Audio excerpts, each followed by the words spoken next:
আপত্তি থাকবে? কোনো আপত্তি নাই। কিন্তু তুমি দাবি করছো ইসলামের, তুমি দাবি করছো মুসলমান, আর তোমার কালচার ইসলামের দুশ্মনের। তোমাকে দেখিয়েই তো একদল গদি মিডিয়া সমাজের বুকে আমাদেরকে কি বলছে, কট্টর মোল্লা, ওরা বোঝে না, হ্যান ত্যান করছে না, করে না? হ্যাঁ, তা তুমি তোমারটা করো না, আমাকে আমারটা করতে দাও। ধর্ম কারো বাপের কথাই চলে না। এটা অন্য কোনো ধর্ম হতে পারে, অন্য কোনো ধর্ম চলতে পারে, আমার জানা নাই। কিন্তু মনে রাখবেন, ইসলাম কোনো মোল্লা মলিশা পীর পীরজাদা মুফতি কারো কথাতে চলবে না। ইসলাম চলবে কালামুল্লাহ আর হাবিবুল্লাহ। জোরে বলুন সুবহানাল্লাহ। মানতে পারি না আলাদা কথা, নত হয়ে থাকো, ইসলামের ক্ষতি মেনে নেওয়া যাবে না। আজকে বড় দুঃখ, বড় দুঃখ। 2023 থেকে বলছি, চারিদিকে এই কি বলে 10 বছর আগে থেকে বলছি, চারিদিকে আমাদের অখাপকে লুটা হচ্ছে। এ সমাজেরই একটা বড় অংশ, এবং খারাপ লিলেও কিছু করার নেই। সুরাতে সকলে আলেম উলামাও রয়েছে, আমার বিরোধী করে আসছে না, আসে না। আজকে সেই অকাপ কেন্দ্র সরকার আইন করে দখল করে নিচ্ছে, আইন করে। তোমার কেস চলছে সুপ্রিম কোর্টে, সব ঠিক আছে, কেস চলছে সুপ্রিম কোর্টে, সব ঠিক আছে, করো কেস। কিন্তু তুমি জানো তোমার চোখের আড়ালে হাজার হাজার মসজিদ মাদ্রাসা অলরেডি ভেঙে দেওয়া হয়েছে, অলরেডি ভেঙে প্লেন করে দেওয়া হয়েছে। কবরস্থানকে পুরো বোলডোজার দিয়ে কবর টবর প্লেন করে সমান করে দেওয়া হয়েছে। আরে তোমার আইন তো তুমি আমি মানি, আইন তো তুমি আমি মানি। যারা দেশের সংবিধানের বিরুদ্ধে আইন তৈরি করে তারা কি সুপ্রিম কোর্ট মানে? হ্যাঁ, তুমি আমি কেসের জন্য বসে আছি, ঠিক আছে, এটা দেশপ্রেমিকের একটা বৈশিষ্ট্য এবং ভালো মানুষের লক্ষ্যও বটে।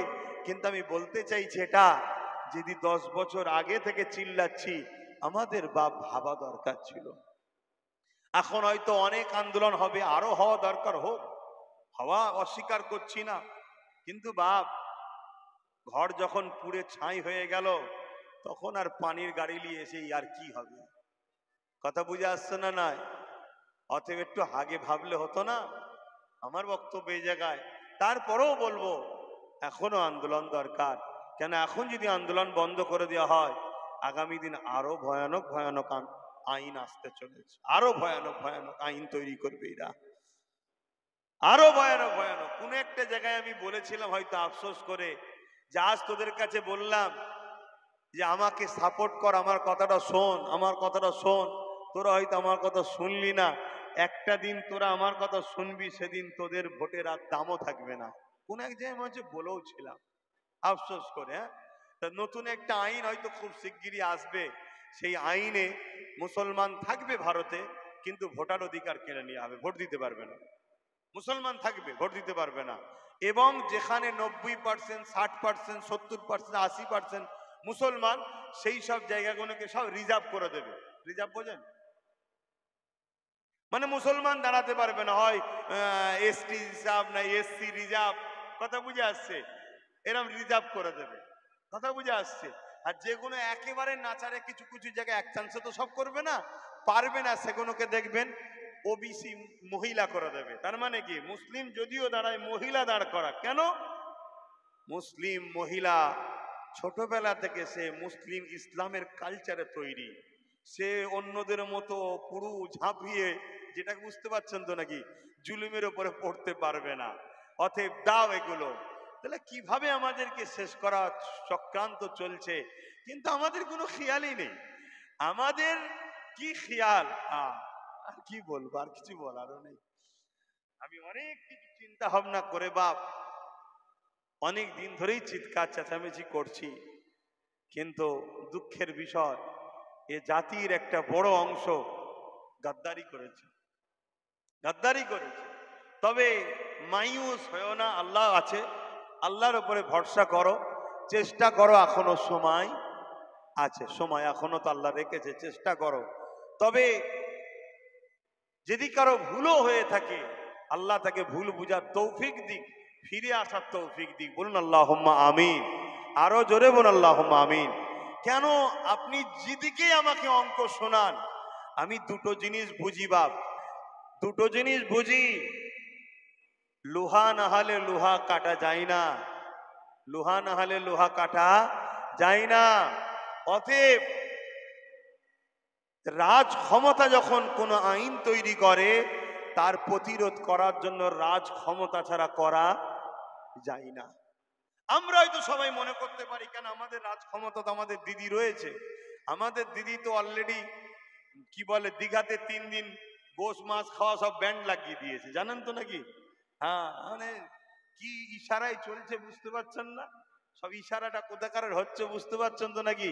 আরে সব রসুনের মাথাগুলো আলাদা, পিছনগুলো দেখবেন সব এক জায়গাতেই থাকে। এদের সবার লক্ষ্য হলো ইসলামকে মিটাও।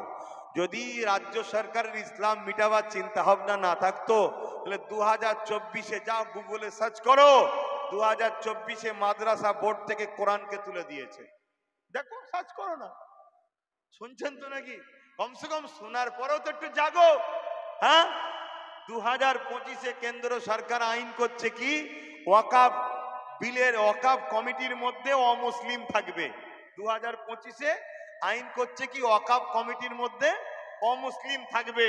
আর 2024-এ চুপি চুপি রাজ্য সরকার ওয়াকাফ কমিটির মধ্যে দুটো অমুসলিম ঢুকিয়ে দিয়েছে।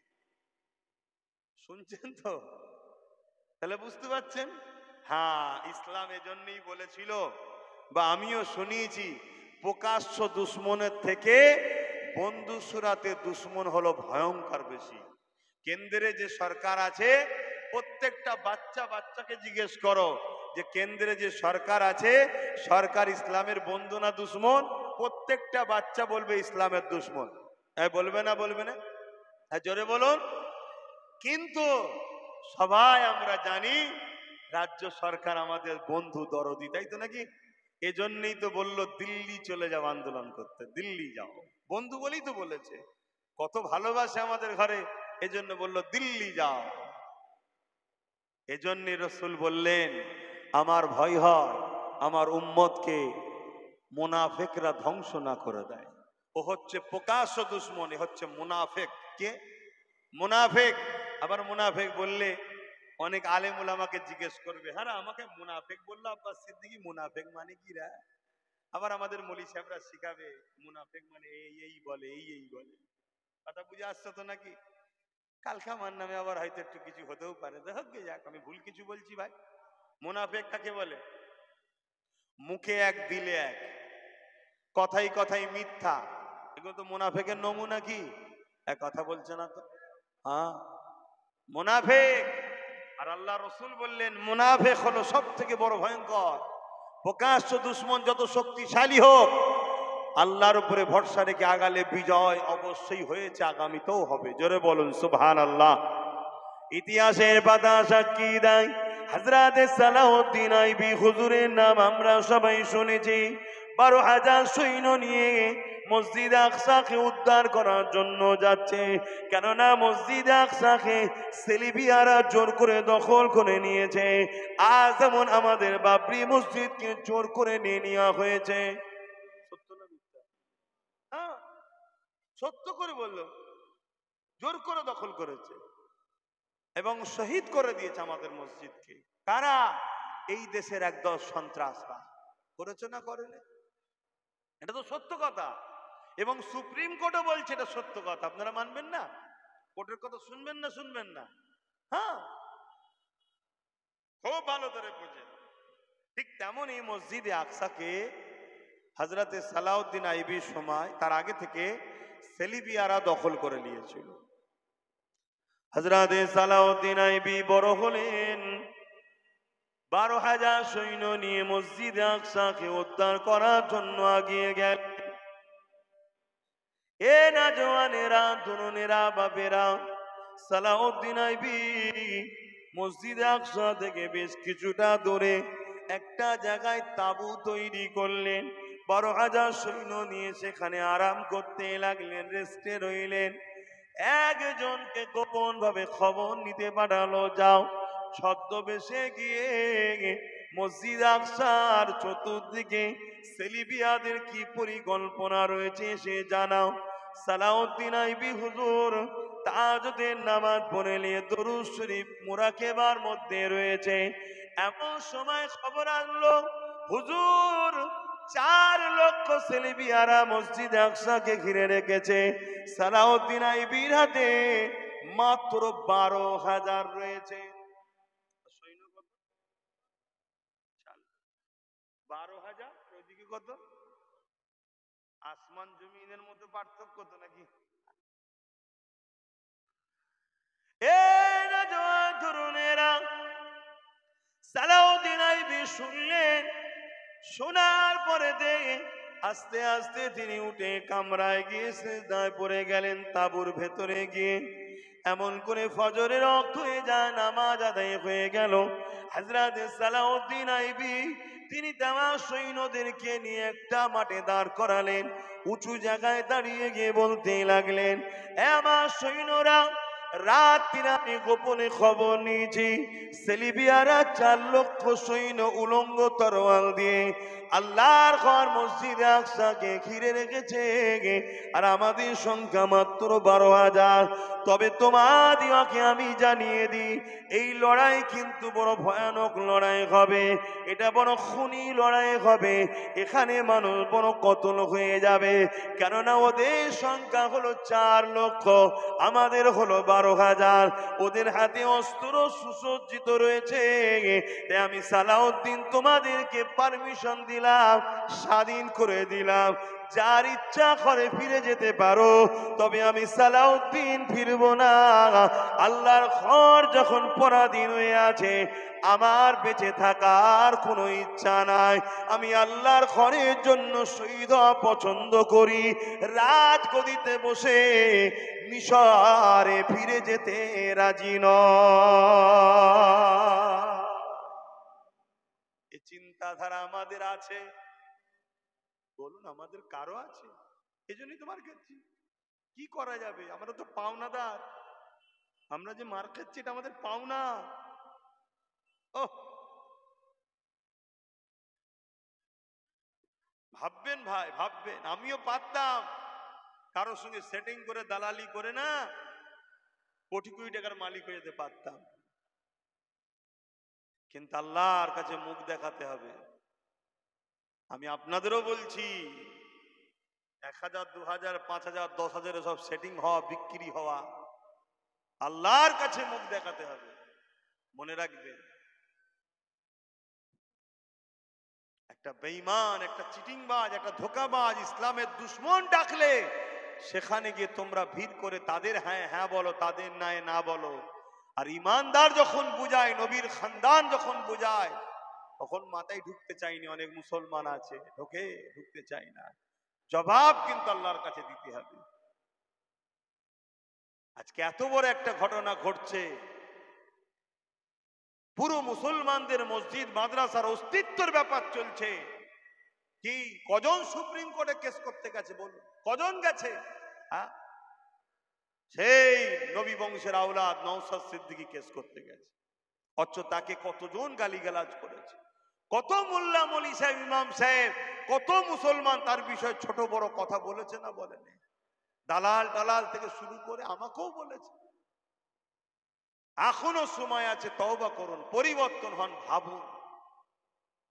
যার জন্য আপনি গালিগালাজ করলেন, কই যান না রাজ্যের সিএম কে যে বলুন না আপনি সুপ্রিম কোর্টে কেস করবে যান।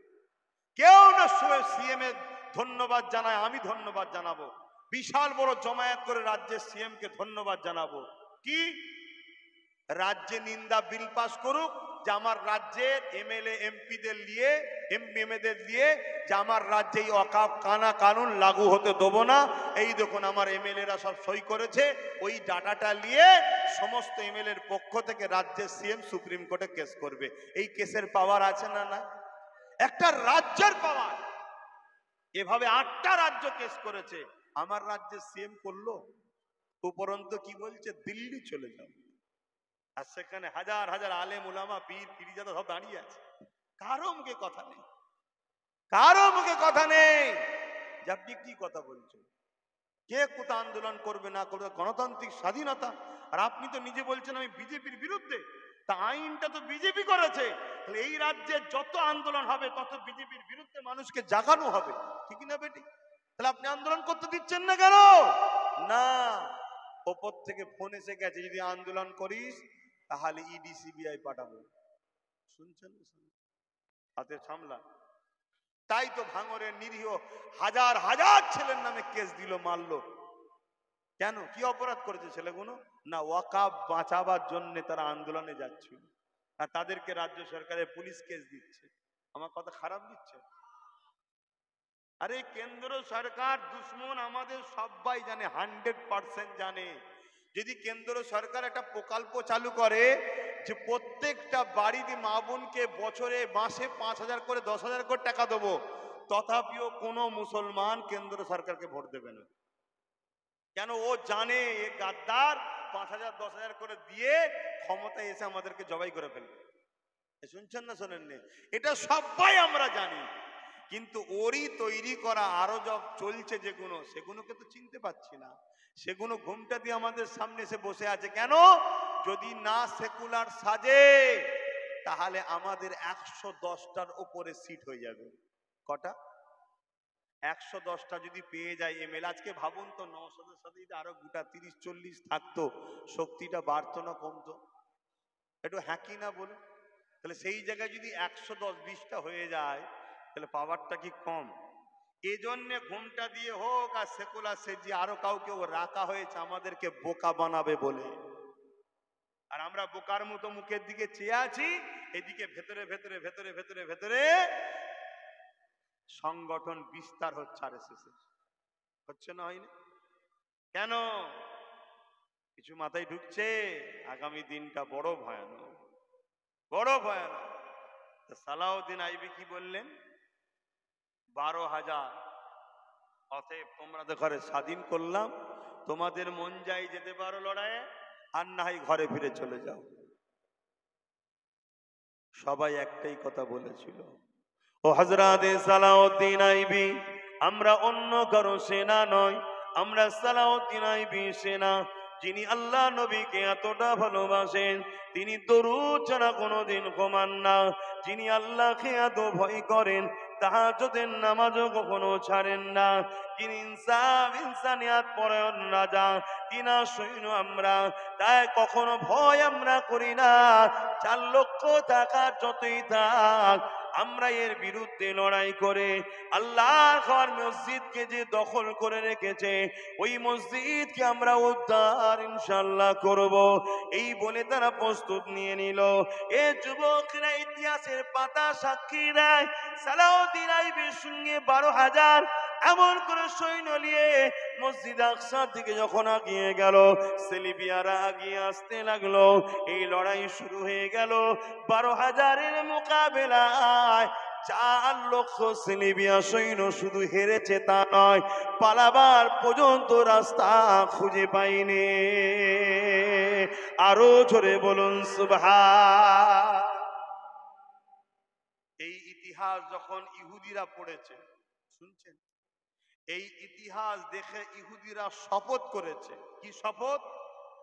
আমরা মুসলিম নারীদের মধ্যে অ্যাটাক করব। কি অ্যাটাক?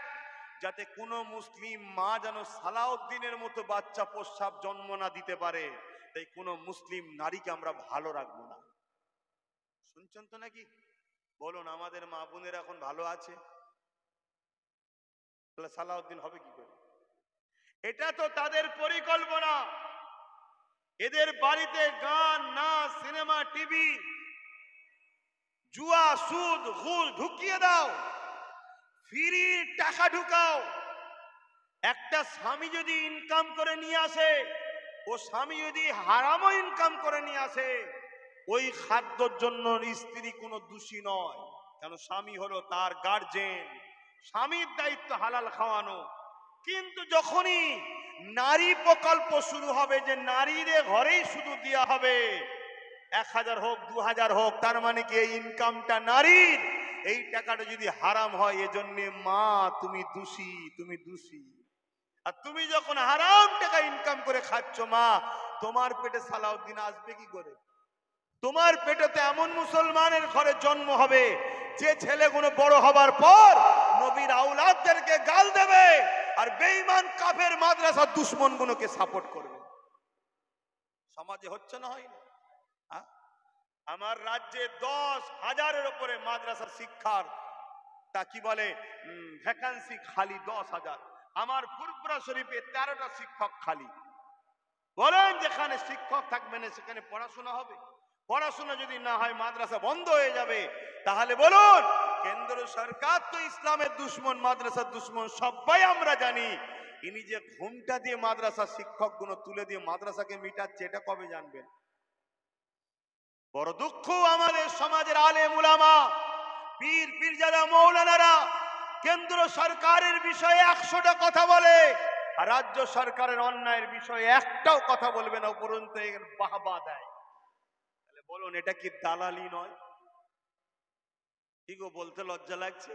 একটু বলুন, দালালি নয়? এত আন্দোলন হচ্ছে ওয়াকফকে নিয়ে, কোন আন্দোলনে শুনেছেন যে কেউ জিজ্ঞাসা করেছে যে আপনি কবে সুপ্রিম কোর্টে যাবেন? কেউ জিজ্ঞাসা করেছে 3টে এমপি কেন ভোট দিল না, 2টো এমপি রাজ্য সরকারের কেন ভোট পচালো? কথা শুনছেন না শোনেন? এখানেই তো 5টা চলে গেল। যে দলের 5টা প্রমাণ পেলাম 3 জন ভোট দেয়নি আর 2 জন পচিয়েছে, সেই দলের যে আরো 10 জন ওর মধ্যে এই বিলের বিরুদ্ধে ভোট দিয়ে মানে পক্ষে ভোট দেয়নি, এর কি মানে আছে? একজনের তো ভূমিকাই ছিল না, পুরো চুপ। আজও সে নাকি মিস হয়ে গেছে, নাকি অনেক জায়গায় 2 দিন পর হয়তো পোস্টার পড়বে যে অমুককে পাওয়া যাচ্ছে না, হারিয়ে গেছেন, সন্ধান চাই। শুনছেন তো নাকি? ও বাবা, আবার বলাতে নোটিশ পাঠিয়ে দিয়েছে আবার, জানেন তো নাকি? হ্যাঁ, হায় হায়, কবে জাত বুঝবেন, কবে কম বুঝবেন, কবে বুঝবেন? হ্যাঁ, এখনো সময় আছে, এখনো সময় আছে। এই শিয়ালের কাছে কুমিরের বাচ্চা পুষতে দেওয়ার গল্প জানেন তো নাকি? আমার কওমে সেটা হয়েছে, আমার কওমে সেটা হয়েছে। আর এর পিছনে একটাই কারণ, আমি জানি না আমার কথা আপনারা বেজার হচ্ছেন নাকি, পানিতে ফেঁসে গেলেন নাকি, যে চারিদিকে পানি হচ্ছে, পালাতেও পাচ্ছিনি, এরকম মনে হচ্ছে নাকি? তাহলে বলুন, নর্মাল করে দিচ্ছি আমি। আমি তো আল্লাহ আল্লাহ করছি পানি কখন বন্ধ হবে, কেন টাইম তো হু করে চলে যাচ্ছে, পানি না বন্ধ হলে আমি বা যাবো কি করে? কথা বুঝছেন? ভুল বুঝবেন না। এর জন্যই কওমের এই ক্ষতি, কওমের এই ধোঁকা, কওমের এই জায়গায় পৌঁছানোর পিছনে অনেকেরই দোষ আছে। তবে সব থেকে ভয়ানক ও সব থেকে বড় দোষী কারা জানেন? সব থেকে বড় দোষী হচ্ছে ওই সকল মোল্লা মলি সাহেব যারা বলে রাজনীতি করি না, রাজনীতি করবেন না, রাজনীতি অর্থ নেতা খেতার সঙ্গে শুধু ফটো তোলে। এরা হলো সব থেকে বড় গাদ্দার। এরা এই জাতকে কোটি কোটি টাকায় বিক্রি করেছে, এরা জাতকে শেষ করেছে। না হয় সুপ্রিম কোর্টের মতো একটা রায় বেরোয় আস্থার ওপরে, হ্যাঁ, দেশের মাথা সব থেকে সুপ্রিম কোর্ট, সেখান থেকে রায় বেরোচ্ছে সংবিধান বিরোধী, সেখান থেকে রায় বেরোচ্ছে কি আস্থার ওপরে নাকি বাবরি মসজিদ ছেড়ে দেওয়া হয়েছে। এটা দেশের খাঁচা শেষ হলো না, হলো না? কিন্তু তখন উলামারা কি বলেছিল, এক শ্রেণীর যারা মাথায় বসে আছে, একটা বাবরি যাচ্ছে, যা যদি দেশে শান্তি ফিরে আসে। কে অশান্তি করেছে? শান্তি ফিরে আসে মানে কে অশান্তি করেছে? ও, তুমি দেখিয়ে দিলে যে ঘরে ঢুকে দখল করলে পিছিয়ে যাবে, তাই তো আজকে 1000টা মসজিদে ঢুকছে। সেদিন যদি তুমি জব্দ হাতে ধরতে রাস্তার উপরে কোনো আইন মানি না, আজকে তোমার বাকি মসজিদগুলো নিরাপদে থাকতো। কিন্তু আমি তো ছোট মানুষ, মাথার উপরে সব আসায়েব মাসায়েব সব বসে আছে, গাদ্দার, কোটি কোটি টাকা খেয়েছে, হারামখোরগুলো খেয়ে সব বসে আছে। তারা ইসলামের সঙ্গে গাদ্দারি করেছে, আমার জাতের সঙ্গে গাদ্দারি করেছে। আর আমার মতো ছোটখাটো মানুষ এ কথা বললে আর কি হবে? আমরা 2-5 জন 10 জন 20 জন ছোটখাটো মানুষ কত চিল্লাবো? আমাদের পিছনে জালিম ইসলাম বিদ্বেষীরা কোটি কোটি টাকা লেগিয়ে কয়েক লক্ষ উলামা ফিট করে দেবে আমাদের বিরুদ্ধে বলার জন্য, কয়েক লাখ পেয়ে যাবে। কত শুনছেন তো নাকি? কিন্তু আপনাদেরকে আমি বলবো, আমার কথাও নিতে বলবো না, কারোর কথাও নিতে বলবো না, আমি একটা কথা বলবো, একটু ভাবে, একটু ভেবে ভেবে পা ফেলেন। কেন এই ভারতবর্ষে ইংরেজ যখন শাসন চলছিল, একজন মৌলানা সাহেব, তাকে ইংরেজরা বন্দি করলো। কেন বন্দি করলো? তিনি কলেমার দাওয়াত দিতেন, কলেমার প্রচার করতেন, কলেমার দাওয়াত দিতেন, ইনসাফ ইনসানিয়াতের কথা বলতেন। শুনছেন? ইংরেজ বন্দি করলো। বন্দি করার পরে ইংরেজ ধরুন কালকে তার শাস্তি দেবে। আজকে ইংরেজ সরকার তাকে কলেমা পড়ানোর জন্য আর একটা মৌলানা পাঠিয়েছে। তা কালকে ভোরবেলা তার শাস্তি হবে, ফজর নামাজের সময় ভোর ভোর শাস্তি হবে। তো ওনাকে যখন রাত্রিরে এসে আর একটা মৌলানা বলছে আপনি কলমা পড়েন, তখন উনি বলছে আরে আমাকে তো ইংরেজ সরকার বন্দি করেছে, আমি কলমার প্রচার করি বলে, আর আপনি কলমা এখানে এসে পড়াচ্ছেন, আপনাকে ধরবে না? বলছে আমাকে তো সরকার মাইনে দিয়ে রেখেছে। কি বুঝলেন? তা সরকারের মাইনের কলমা পড়া আর ইসলামের পক্ষে কলমা পড়া দুটো এক নয়। এ সমাজে আন্দোলন ওয়াকফ হচ্ছে দুই ধরনের। এক ধরনের আন্দোলন হচ্ছে আল্লাহ রসুলের জন্য, আর একটা আন্দোলন হচ্ছে রাজ্য সরকারের নাবানু, ওর বিরোধী করা, আমার দালালি কর। এ হচ্ছে না, হয় না? দেখবেন ঘুরিয়ে ফিরিয়ে বলেছে, আমাদের সঙ্গে কথা হয়েছে, বাংলায় হতে দেবে না। শুনছেন তো? আর আমার ছেলেরা যখন পারমিশন চাইছে সব বিভিন্ন জায়গায়, সব গ্রাম্য লেভেলে আলোচনা চলছে, কেন মানুষকে জানাতে হবে। তখন কি বলছে, আমার কাছে ভয়েস রেকর্ড আছে একদম, কি বলছে, কি দরকার তোমাদের করার? হ্যাঁ, কি দরকার করার?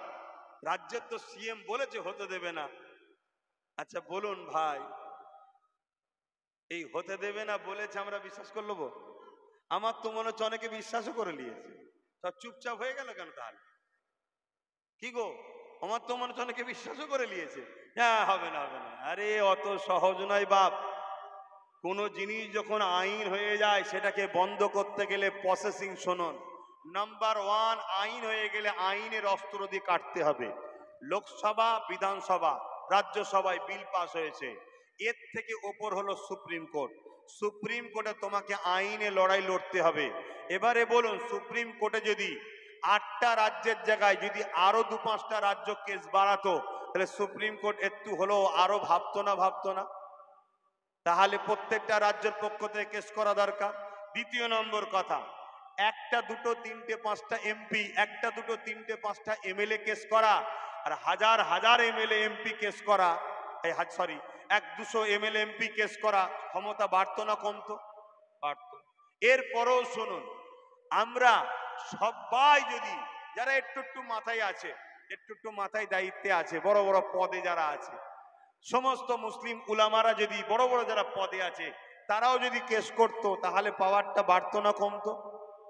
তাহলে এই আইন যেটা হয়ে যায় ওটাকে রুকার রাস্তা কি? আইনের অস্ত্র দিয়ে কাটা। তাই সুপ্রিম কোর্টে আরো বাড়ানো দরকার। দ্বিতীয় নম্বর, যত আন্দোলন বাড়বে এর প্রভাব কিন্তু কোর্টে একটা পড়ে। কোর্ট কি পড়ে? কোর্ট সেটাকে আরো যাচাই বাছাই করে। কথা বুঝে আসছে না? নাই যে কেন মানুষ এত আন্দোলন করছে, কি সমস্যা হয়েছে এখানে, কথা বুঝে আসছে? তখন কোর্ট আরো ভাববে যে না, এত লোকের উপরে জুলুম করা হচ্ছে।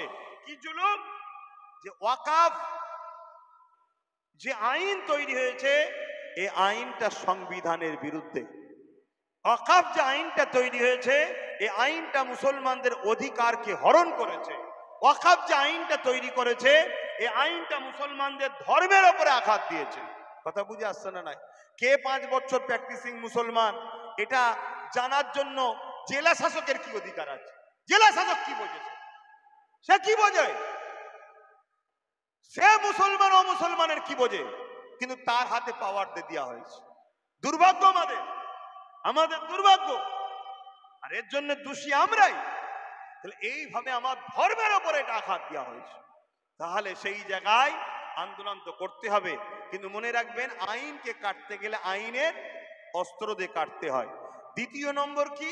দ্বিতীয় নম্বর কথা হলো, যে ক্ষমতায় তারা আইন তৈরি করেছে। কি ক্ষমতা? রাজ ক্ষমতা, সংখ্যা গরিষ্ঠতা দেখিয়েছে, দেখিয়ে তারা পাওয়ারে এসছে। তাহলে আমাদেরও উচিত এখন থেকে চেষ্টা করা, আরো যত সেকুলার দল আছে যারা বলছে আমরা মানি না মানি না, বলছে না বলে না, সেই সব সেকুলার দলেদেরকে এক নিয়ে আমাদেরকে রাজ ক্ষমতায় যেতে হবে, আলেম উলামাদের আগিয়ে আসতে হবে। একদিন না একদিন, একদিন না একদিন সংখ্যা গরিষ্ঠতা হওয়ার পর এরা যেমন সংখ্যা গরিষ্ঠতা দেখিয়ে আইন করেছে, আমরাও আইন করব, এই আইনকে বাতিল করে পুনরায় পুরাতন আইনে আমরা ফিরে যাব। এটা হলো দ্বিতীয় নম্বর। 3 নম্বর হলো আন্দোলন করতে হবে। আন্দোলনটা কৃষক বন্ধুদের মতো আন্দোলন করতে হবে। দুদিন করে রোদ বললে হবে না, ঝড় পানি বললে হবে না, আন্দোলনটাকে আন্দোলনের মতো করতে হবে। কৃষকরা আন্দোলন করেছিল, লাখ লাখ কৃষক এক জায়গায় বসেছে। আমরা তো আরো বেশি, আমাদের কোটি কোটি মানুষ, প্রত্যেকটা বিজেপি ছাড়া যত অন্য রাজ্য সেকুলার রাজ্য আছে, যারা বলে সেকুলার, সেই সব রাজ্যে সবাইকে আন্দোলন করতে হবে, সবাই আন্দোলনে নেবে, সবাইকে রাজ্য সরকারকে সাথ দিতে হবে। কেন? কৃষকদের পিছনে পাঞ্জাব সরকারের সাথ ছিল, আপনারা শুনছেন তো, অসুবিধা হচ্ছে। কৃষক আন্দোলন কামিয়াবি হয়েছে কেন? তার পিছনে পাঞ্জাব সরকারের সাথ ছিল। পাঞ্জাব সরকার বলেছিল আপনারা আন্দোলন করুন, আপনাদের থাকা খাওয়া তেল গাড়ি ভাড়া, এবং কেউ মারা গেলে 2 লাখ 3 লাখ 4 লাখ 5 লাখ করে দেবো। তাই আমরাও পশ্চিম বাংলা সরকারের কাছে আশা করা দরকার, দরকার আছে না নাই, যে আমরা আন্দোলন করব, আপনার পুলিশ দিয়ে মারলে হবে না, আপনাকে আন্দোলনে সহযোগিতা করতে হবে, টাকা পয়সা তেল খরচ খাওয়া দাওয়া, এবং কি কেউ মারা গেলে আপনাকে অর্থ দিতে হবে। ভাই দেবে তো নাকি? জোরে বলুন। তাহলে দেবে না যখন, তাহলে কি হবে? এবারে নিজেকে তাহলে তৈরি হতে হবে। আসো, বেশি দিন বাকি নেই, নিজেরা নিজেদের পাওয়ার তৈরি করে নাও, নিজেরা ক্ষমতা তৈরি করো, নিজেরা পাওয়ার তৈরি করো, কারোর উপরে নির্ভর করে চলো না। মনে রাখবে, গোস্ত গোস্ত হয়, উজিরি উজিরি হয়। যতই তুমি এলাচ দাও, লবঙ্গ দাও, আর ভিআইপি যাই করো, কি রান্নার এটা উজিরি, গোস্ত গোস্তই হয়। কথা মাথায় ঢুকছে? আচ্ছা, আখেরি জবানা বোঝো। আল্লাহ নবী তাই জানিয়ে দিলেন, মসজিদ ভর্তি নামাজি থাকবে, একটাও ইমানদার থাকবে না। কেননা মুসলমান সুরাতে সকলে হয়ে যাবে, ইমান থাকবে না। এ যুবকেরা, তরুণেরা, বাপেরা, এই আজকে আমরাও দেখতে পেয়েছি এত মুসলমান, এত মুসলমান। 2011 নাকি বলেছিল 33%, এখন তো 40% হয়ে যাবার কথা। কিন্তু এত মুসলমান থাকার পরও কাজে কই রয়েছে? কেননা সুরাতে সকলে মুসলমান, অরিজিনাল যে ধর্মের ওপরে দরদ, অরিজিনাল যে দিনের ওপরে দরদ, অরিজিনাল যে ইনসাফ ইনসানিয়ার মানবতার ওপরে যে দরদ, সেই দরদটা আমাদের কোথায়? এই জন্যই তো আল্লাহ জালিমকে মাথাতে বসিয়ে দিয়েছে। এ যুবকেরা, তরুণেরা, বাপেরা, খুব মন দিয়ে শুনবেন, সূরা বাকারার মধ্যে আল্লাহ পাক জানিয়ে দিলে, তোমরা যখন আমাকে, আমার হাবিবকে ভুলে গিয়ে যাদের অনুসরণ করবে, যাদের তাবেদারি করবে, যাদেরকে মান্যতা বেশি দেবে, যাদের সঙ্গে বেশি গলায় গলায় মিলবে, যাদের সঙ্গে উঠা বসা করবে, আমি আল্লাহ তাদের হাতে তোমাদেরকে জিল্লাত দেবো, শাস্তি দেবো, মিটাবো। তাহলে বলুন, গাছের পাতা খোদার বিনা হুকুম ছাড়া লড়ে? মাহফিলে হঠাৎ করে ঝড় এলো, পানি এলো, আবার ঝড়ও চলে গেল, পানি চলে গেল, এটা কার হুকুম? তাহলে সবকিছু যখন আল্লাহর হুকুমে হয়, গাছের পাতাটাও লড়ে আল্লাহর হুকুমে, তো ভারতবর্ষের প্রধানমন্ত্রী কে হবে আল্লাহর হুকুম ছাড়া হয়? তাহলে প্রধানমন্ত্রীকে কে বসিয়েছে? সাহস করে বলতে পারছেন না? ফেরাউনকে কে বানিয়েছে? নমরুদকে, আবু জেলকে, সাদ্দাতকে, আবুল আহাবকে, কানা দাজ্জালকে কে পাঠাবে? আমার দেশের প্রধানমন্ত্রীকে কে বসিয়েছে? কেন? কথা কিছু মাথায় ঢুকছে? চলো বন্ধু, এবার দেখা যাক দেখা যাক এবারে ইমানটা নিয়ে যাবে কি সেই পরীক্ষা হবে, ইমানটা নিয়ে বাঁচতে পারবে কি সেই পরীক্ষা হবে। এবারে খুব গায়ে হাওয়া লাগাচ্ছিল, তালে তাল মিলাচ্ছে সব। তবে ঘাবড়াবে না, ইমানদার কখনো চিন্তা করে না, কেননা ইমানদার কাকে বলে একটা নমুনা দিয়ে যাচ্ছি শুনুন। এ যুবকেরা, চিঙ্গিস খান নামে একটা জালিম শাসক ছিল, নাম সবাই শুনেছেন। ওই চিঙ্গিস খান একদিন বাগদাদের একটা মাদ্রাসাতে হামলা করলো সৈন্যদের নিয়ে। 300 উলামাকে বন্দি করলো।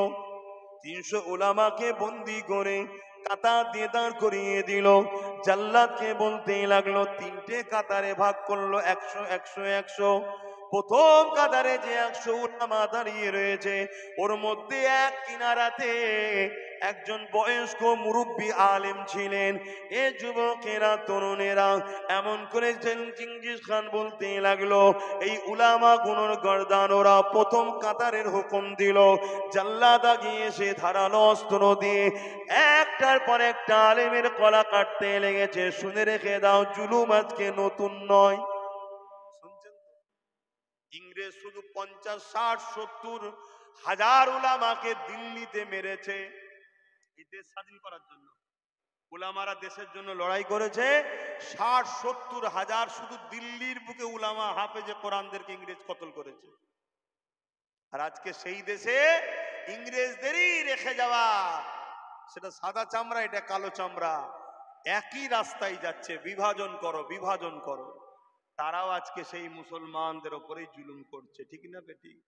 কিন্তু একটু উল্টো হয়ে গেল। সেদিন উলামারা দেশের জন্য লড়াই করেছে, আর আজকের বেশিরভাগটা দালালি করছে জালিমদের। আমি সবাই দালালি করছে বলবো না, কি গো কষ্ট হলো নাকি? যার দালাল তার গায়ে লাগতেই পারে, স্বাভাবিক। কিন্তু যে দালাল নয় তার গায়ে লাগবে? সে তো বলবে আমায় বলেনি, আমি তো দেশপ্রেমিক। তাকে নিয়ে তোমার বলার প্রয়োজনও নাই। কেন? যে দালাল নয় তাকে দালাল বললে, একটা উলামার বিষয়ে কথা বললে, আল উলামা ইহনাতুল কুফরুন, আলেম উলামাদের ঘরে ইহনাত করলে কুফরি হয়। এটা উলামাকে আমি যদি ইহনাত করি, কুফরি ফতোয়া হবে আমার, জানো? কথা শুনছে? কিন্তু দালালি হচ্ছে না হয়নি? সত্যি করে বলুন বাপজানরা, হচ্ছে না হয়নি? ওহ, মানুষ চেনা বড় মুশকিল। কিছুদিন আগে একজন মুসলিম নেতা দেখলাম না, যে বলল আমার কাছে ধর্ম আগে দল পড়ে। গতকালকে দেখছি উনি বাবা, উনি আবার, দেখেছেন তো নাকি? একটু দেখেছেন হ্যাঁ কি না বলেন না? এসব সাজানো রে বাবা। এদের দ্বারাই বলবে 30% গর্দান কেড়ে উড়িয়ে দেবো, পুরো মুসলিম সমাজ ফেসে যাবে। একটা দুটো রাখা আছে মুসলমান, কেন? ওরাও জানে ইসলাম কখনো হিংসা দাঙ্গাকে পছন্দ করে না। তাই আমাদের লোককে ইসলাম সেজিয়ে রাখ, অতএব ও বলবে সমাজ বিরোধী কথা, ওকে দেখিয়ে পুরো মুসলমানকে জুলুম করব। যেমন এই যে পায়েলগাঁওতে হামলা করলো, কারা হামলা করলো? যারা হামলা করেছে তাদের সঙ্গে এমনও তো হতে পারে আজকে যারা বাঙালি নামে মুসলমানদের ঘরে টার্গেট করে করে পুরো দেশে কাজ কারবার থেকে উচ্ছেদ করছে না, করে না? তেমনও তো হতে পারে তাদেরই লোক হামলা করেছে। তোরা মুসলমান সেজে ওখানে হামলা কর, পুরো দেশের মুসলমানকে আমরা জুলুম করব। এই সেটিং থাকতে পারে না? পারে না? কেন? মিলছে তো বাপ। হাই হাই হাই, এভাবে যদি লক্ষ লক্ষ উলামা সবাই কথা বলতো, তাহলে সমাজে আরো উপকার হতো, তাই তো নাকি? আল্লাহ আমাদেরকে হিদায়েত করেন, আরো বলার তৌফিক দেন, বলুন আল্লাহুম্মা আমিন। তো চিঙ্গিস খান কি বলল? একটার পর একটা গর্দান ওড়াও। চোখের সামনে একটার পর একটা আলেমের গর্দান উঠছে, দুটুকরো হয়ে যাচ্ছে, রক্ত বেরোচ্ছে, জমিনে পড়ে যাচ্ছে উলামারা। ওই যে প্রথম কাতারে যে উলামা ছিলেন, বুজুর্গ বয়স্ক আলেমে দিন, তিনি প্রথম কাতার থেকে দ্বিতীয় কাতারে চলে গেলেন। চিঙ্গিস খান দেখলো, কিছু বলল না। আবার চিঙ্গিস খান বলল, দ্বিতীয় কাতারের আলেমদের গর্দানগুলো ওরাও। প্রথম কাতারে 99 জন আলেমের গর্দান কেটে দেওয়া হলো। কত জালিম ছিল তারা! সন্ত্রাস তো তারাই রে বাবা, যারা ইসলামের বিরোধী করে, তারাই হলো চরম সন্ত্রাস। যুগে যুগে মিলিয়ে দেখো না, তো ভাইরা আমার, তারপরে দ্বিতীয় কাতারে যখন এভাবে গর্দান উড়ানো হচ্ছে, তখন ওই দ্বিতীয় কাতারে সেই যে মুরব্বী উলামা, তিনি তৃতীয় কাতারে চলে গেলেন। তখন তৃতীয় কাতারে যখন কাতার দিয়ে দাঁড়িয়ে আছে, চতুর্থ কোনো কাতার নাই, চেঙ্গিস খান আগিয়েছে ওই বুজুর্গ উলামার কাছে, বয়স্ক আলেমে দিনের কাছে আগিয়েছে, বলছে তুমি প্রথম কাতার থেকে দ্বিতীয়, দ্বিতীয় কাতার থেকে তৃতীয় কাতারে এলে, এবারে তৃতীয় কাতার থেকে যাবে কোথায়? চতুর্থ কাতার তো নাই, তোমাকে কে বাঁচাবে? শুনছেন? যাবে কোথায়? আল্লাহ পাকের আলেম বান্দা এই কথাটা শোনার পরে আসমানের দিকে মুখটা তুলে বলেছিল, আল্লাহ রয়েছে। আরো জোরে বলুন সুবহান।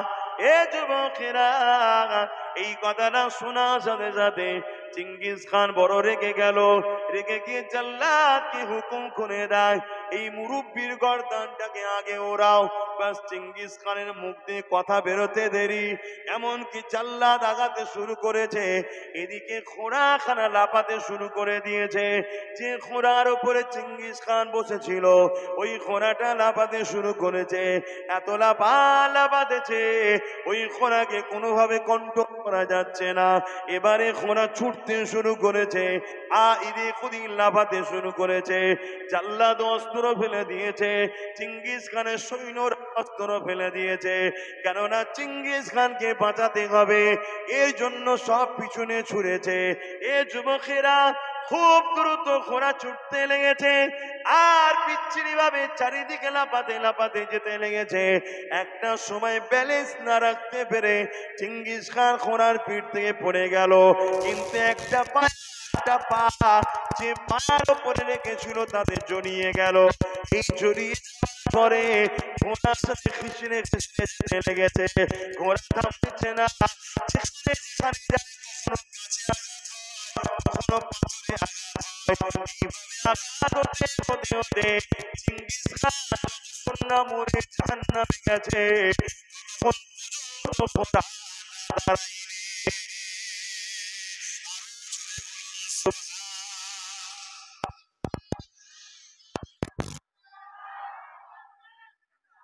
আল্লাহ যুগে যুগে জালিমদের উপরে শাস্তি দিয়েছে, তাদের কিন্তু আল্লাহ আছে বলার মতো লোকটাও তো দরকার, কি গো, তাই তো নাকি? হ্যাঁ, আমরা কই, আমি আমার কথা বলছি, আল্লাহ জানে আমি তো পাপী মানুষ, আমি তো তোমাদের এই বাচ্চাগুলোর ওসিলাতে রয়েছি। এই শুনছি কোম্পানি, শুনছি হজ করছি,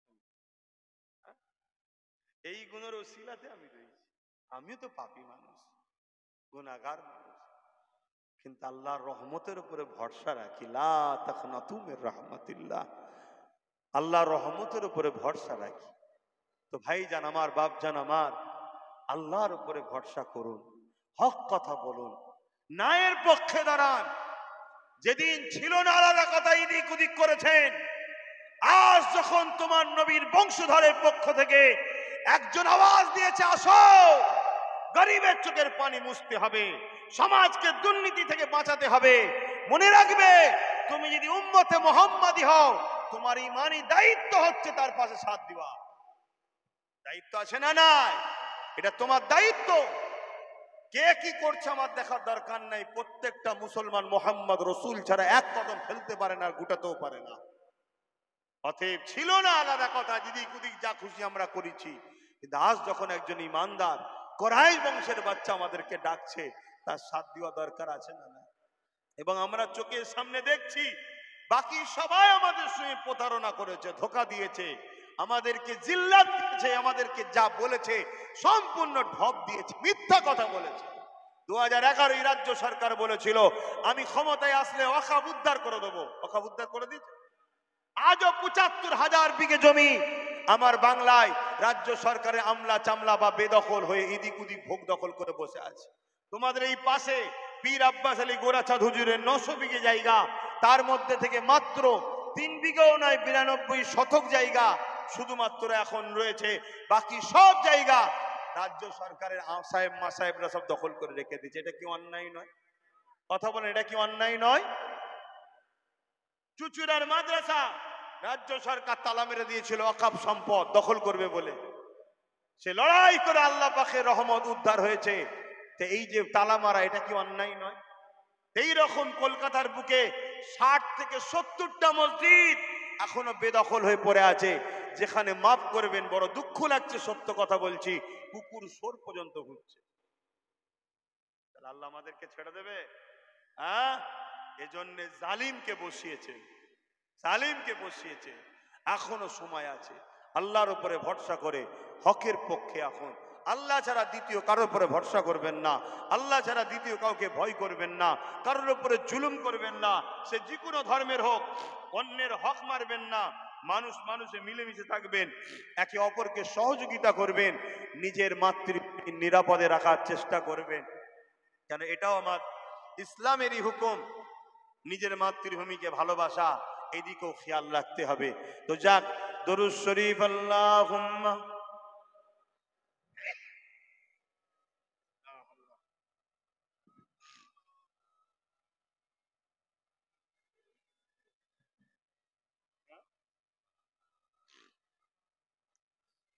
সময় তো সংক্ষেপের দিকে, নামাজ হবে, আবার নামাজ বাদ আবার মাহফিল হবে ইনশাআল্লাহ, তাই তো নাকি?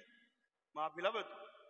আমাদের পীরজাদা মুনতাকিম সিদ্দিকী ভাই আছেন, তিনি আসবেন এবং নামাজের বাদ আমাদের ইমাম সাহেব দু কথা বলবেন, তারপরে মুনতাকিম ভাই এসে আখিরি দোয়া করবেন। আমি এসেছিলাম এলোমেলো ভাবে, এই ঝড় পানির মধ্যে দিয়ে গুটি কতক কথা বললাম।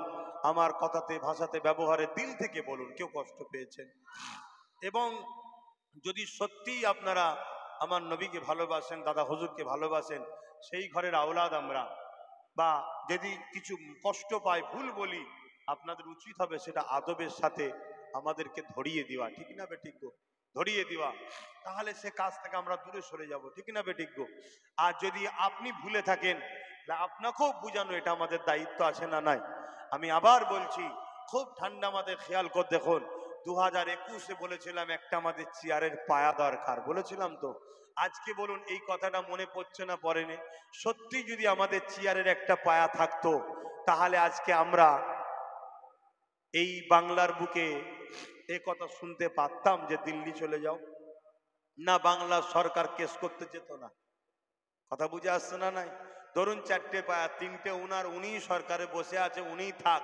কথা শুনছেন না? শোনেন না, আব্বাস সিদ্দিকীর বসার শখ নেই, কিন্তু 3টে উনার, একটা যদি আমাদের থাকতো, তাহলে আমরা তো বলতে পারতাম দিল্লি যাবেন কেস করতে সুপ্রিম কোর্টে, আর নাই উঠুন আমার পায়াটা আমি খুলে নেব। বুঝতে পারছেন? তাহলে সরকার পড়তো না, পড়তো না। অতএব 50, 60, 70 যাই হোক, নিজেদের হাতে ক্ষমতা রাখতে হবে। শুনছেন? বাকি যে আসবে তার সঙ্গে জোট করো, পার্টনারশিপে আসো, পার্টনারশিপে, তবে কামিয়াবি হবে। নাই 77 বছর যেরাম ঠকেছো, আগামী দিন আরো ঠকতে হবে। তবে একটা কথা আপনাদেরকে বলে যাই, কোন জুলুমই ইসলামের ইতিহাসে বলছে 100 বছরের উপরে উঠতে পারে না।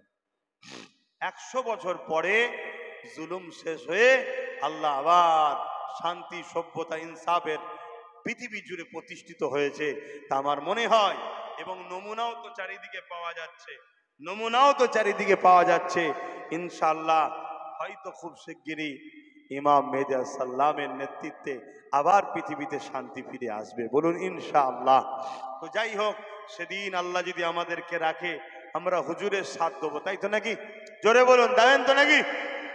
কিন্তু আমার তো ডাউট হয় ওই সকল মুসলমানকে দেখে যারা আজকে সামান্য 500,000 টাকার ভিক্ষায় নবীর খানদানের বিরোধী করেছে। সেদিনও কানা দাজ্জাল সোনা দানা দেবে, অতএব সেই ভিক্ষায় ইমাম মেহদী সাল্লামের বিরোধী করবে না, করবে না? কথা মাথায় ঢুকছে? আজকে যারা আহলে রসুলদের বিরোধী করছে, মনে রাখবেন, যদি এরা সেই সময়ে থাকতো ইমাম হোসাইন হুজুরের সময়, এরাও এজিদের সাথ দিত, হোসাইনের সাথ দিত না। কেন এজিদের সাথ দিয়েছিল যেসব মুসলমান, জানেন তারা কারা? জানেন? বলবেন তো কিনা? 3000 হাফেজে কোরআন ছিল। কত? 3000। 7000 মাওলানা ছিল, 3000 মুফতি ছিল। এজিদ বাহিনীর মধ্যে 22,000-এর মধ্যে ছিল। কেন? তাদেরকে পদ দেওয়া হয়েছিল, টাকা দেওয়া হয়েছিল, ভাতা দেওয়া হয়েছিল, ভাতা, যে ভাষা আপনারা বুঝবেন। তাহলে সেদিনও 13,000 হাফেজ আলেম মুফতি ইমাম হোসাইনের বিরুদ্ধে অস্ত্র ধরে হুজুরকে শহীদ করেছে। তাহলে আজকেরও সেই রকম দিন চলবে না? চলবে না। কিন্তু আপনাদেরকে বাঁচাবার জন্য হোসাইন হুজুরের গোলাম আমি হক কথা বলে যাচ্ছি, নেবেন কি নেবেন না আপনাদের ব্যাপার। তবে আমার দুশ্মন বাড়ছে না কমছে? কি হবে? আমার দুশ্মন বাড়ছে না কমছে রে? কশিরা বলবি তো, বাড়ছে না কমছে? তা আমার পাশে আছিস তো? ঠিক করে বল, তোরা তিনজন বল, আছিস তো নাকি? হাত তুলে বল, আছিস তো? না বিরিয়ানি দিলে পালাবি?